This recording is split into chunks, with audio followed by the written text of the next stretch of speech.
कहानी राजा निर्बंसिया। ये कहानी लिखी है कमलेश्वर ने। अब राजा निर्बंसिया कहानी में है क्या? राजा निर्बंसिया की पौराणिक कथा के साथ चंदा की आधुनिक कथा के द्वारा समांतर दोहरी कथा के माध्यम से आधुनिक जीवन की विसंगतियों का चित्रण करते हुए एक नई कहानी है ये।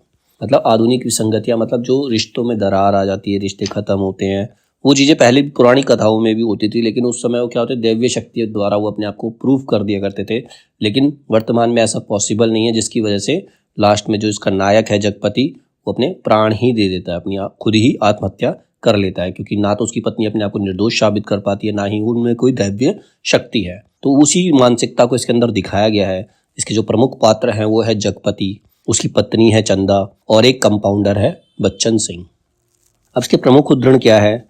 कर्ज कोढ़ का रोग होता है, एक बार लगने से तल तो गलता ही है, मन भी रोगी हो जाता है। मतलब कर्ज लेना सबसे बुरा है।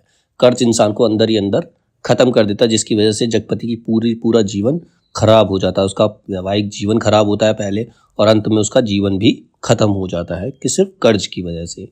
चंदा ने भीतर कदम तो रख दिया, पर सहसा सहम गई, जैसे वह किसी अंधेरे कुएं में अपने आप कूद पड़ी हो। ऐसा कुआं जो निरंतर पतला होता गया है और जिसमें पानी की गहराई पाताल की परतों तक चली गई हो, जिसमें पड़कर वह नीचे धंसती चली जा रही हो। नीचे अंधेरा, एकांत, घुटन पाप। ऐसा उसे कब फील हुआ था? जब वो कंपाउंडर बच्चन सिंह के कमरे में दाखिल हुई थी, तब उसे ऐसा महसूस हुआ।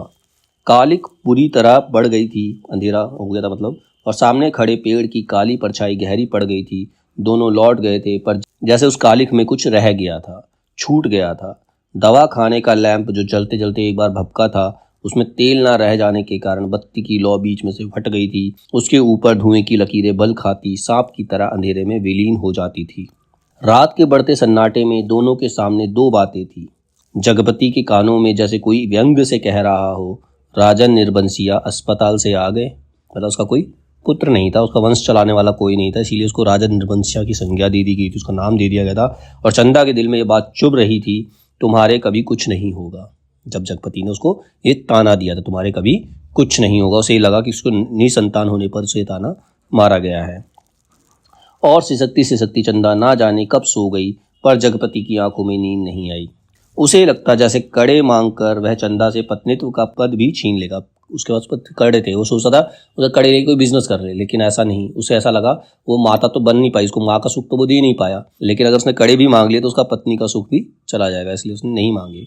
मातृत्व तो भगवान ने छीन ही लिया, वह सोचता, आखिर चंदा क्या रह जाएगी। एक स्त्री से यदि पत्नीत्व और मातृत्व छीन लिया गया तो उसके जीवन की सार्थकता ही क्या? तो फिर क्या? वह कुछ क्या है जो उसकी आत्मा में नासूर सा रिश्ता रहता है, अपना उपचार मांगता है, शायद काम, उसे काम चाहिए।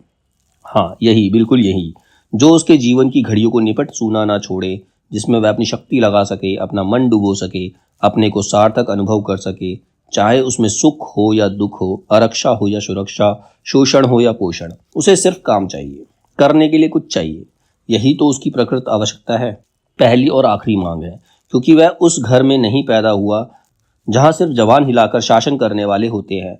वह उस घर में भी पैदा नहीं हुआ जहाँ सिर्फ मांग कर जीने वाले होते हैं। वह उस घर का है जो सिर्फ काम करना जानता है, काम ही जिसकी आस है, सिर्फ वह काम चाहता है, काम। दिन भर में वह 1 घंटे के लिए किसी का मित्र हो सकता है, कुछ देर के लिए पति हो सकता है, पर बाकी समय, दिन के और रात के बाकी घंटे, उन घंटों के अभाव को सिर्फ उसका अपना काम ही भर सकता है। और वह अब कामदार था, मतलब उसने एक बिजनेस शुरू कर लिया था बच्चन सिंह के साथ मिलकर। औलाद ही तो वह स्नेह की धुरी है जो आदमी औरत के पहियों को साध कर तन के दलदल से पार ले जाती है। नहीं तो हर औरत वैश्या है और हर आदमी वासना का कीड़ा है। एक संतान होती है, उसी से दोनों पति पत्नी बंधते हैं। आदमी को पाप नहीं पश्चाताप मारता है। वह बहुत पहले मर चुका था, मतलब जगपति तो बहुत पहले ही मर चुका था। जब उसने अपनी पत्नी पर शक किया उसी टाइम उसकी मृत्यु हो चुकी थी, लेकिन बाद में जब उसे पश्चाताप हुआ तो उसने आत्महत्या कर ली। किसी ने मुझे मारा नहीं है, लास्ट में लेटर में क्या लिखता है?